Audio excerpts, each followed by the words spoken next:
जो संघ का इन दो मसलों को लेके जो रवैया है और जो अयोध्या को लेके जो सवाल मैंने अनिल जी से पूछा था, आपका क्या मानना है? आप तो शुरुआत से जुड़े हुए हैं इस पूरी व्यवस्था से। बिल्कुल सही कह रहा है। मैं 1989 से इस आंदोलन से जुड़ा हुआ हूँ और 34 साल से हिंदुत्व के काम में लगा हूँ और हिंदू राष्ट्र हो, यही मेरी संकल्पना शुरू से रही है, आज भी है और मरते दम तक हिंदू राष्ट्र की बात करूंगा। इस देश को हिंदू राष्ट्र बनना चाहिए और बनाने के लिए हम आगे बढ़ रहे हैं। दूसरी बात मैं ये बता दूं कि संघ हमारी मातृ संस्था है। हेड गवार साहब, गोलवरकर जी और जितने भी हमारे संचालक हैं, सर संचालक हुए हैं, हम सबका आदर करते हैं, सबको नमन करते हैं और मातृ संस्था है हिंदुओं की आरएसएस, इसमें कोई शक नहीं है और किसी को शक होना भी नहीं चाहिए। परंतु ये भी कह रहा हूँ कि जैसे अपनी माँ और पिता की बात की भी अवज्ञा की जाती है, बच्चे कर देते हैं और करना पड़ता है, उसी तरह से हम लोग जहाँ तक हिंदुत्व की बात है, कठोर कट्टर हिंदुत्व की बात है, उस पर किसी की बात सुनने नहीं जा रहे हैं और हमको इस आंदोलन को लीगल ढंग से आगे बढ़ाना है, हिंदू राष्ट्र की संकल्पना को पूरा करना है और जितने मंदिर टूटे हैं उनको वापस लाना हमारा धर्म है, कर्तव्य है। इसके लिए हम लोगों ने कस्में खाई है। और तीसरी बात यह है कि किसी को ज्यादा दिन दबाया नहीं जा सकता। जो मुस्लिम गुलामी की मानसिकता है वो आज भी चल रही है, हमको उस मानसिकता छुट्टी पानी पड़ेगी। और डेमोक्रेसी का मतलब होता है रूल ऑफ द मेजॉरिटी। जब रूल है तो जो जनता चाहेगी वही शासन होगा और वही कानून बनेगा।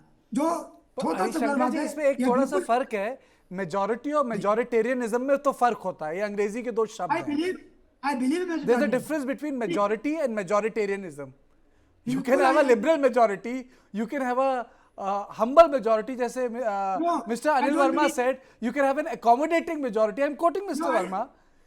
Sir, I don't believe in humble majority. A majority means complete majority and do everything which is fruitful for the country, for the nation and for the community. There is no question of humbleness. 1000 साल तक हम उल्लेस कह के मंदिर तोड़वाते रहे, अपने धर्मांतरण कराते रहे, अब नहीं दे सकते। भूल जाइए। ठीक है। You know, anyway, India by law and practice is a secular country, so it's part of a constitution. And Bharatiya Janata Party has not amended the constitution also. It has not amended the constitution. It has not changed the character of the Indian constitution. मेरी बात तो सुन लीजिए, आप पूरी अपनी बात खत्म कर लेते हैं और मैं बोल रहा हूँ, आप मुझे रोक देते हैं. And I am the anchor of the show. Nonetheless, Brijesh, do you think next month you have Pran Pratishtha at Ayodhya? Entire mobilization, the entire I would say in Hindi, पूरा तामझाम उसके लिए है पूरा का पूरा.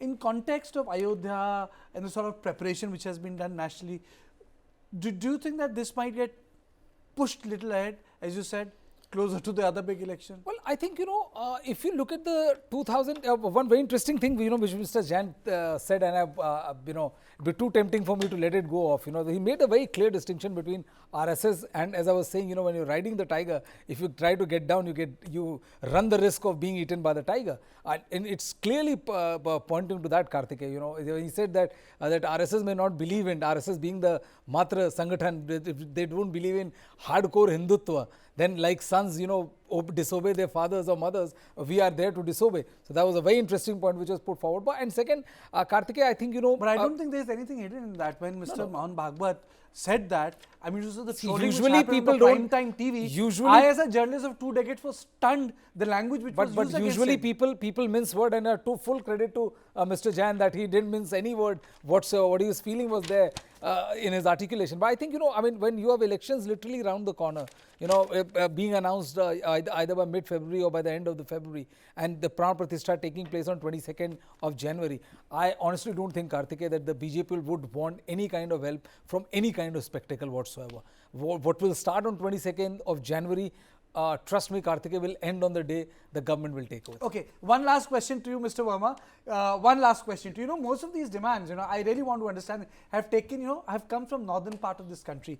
Very few have come from the southern part of this country. Any reason for that?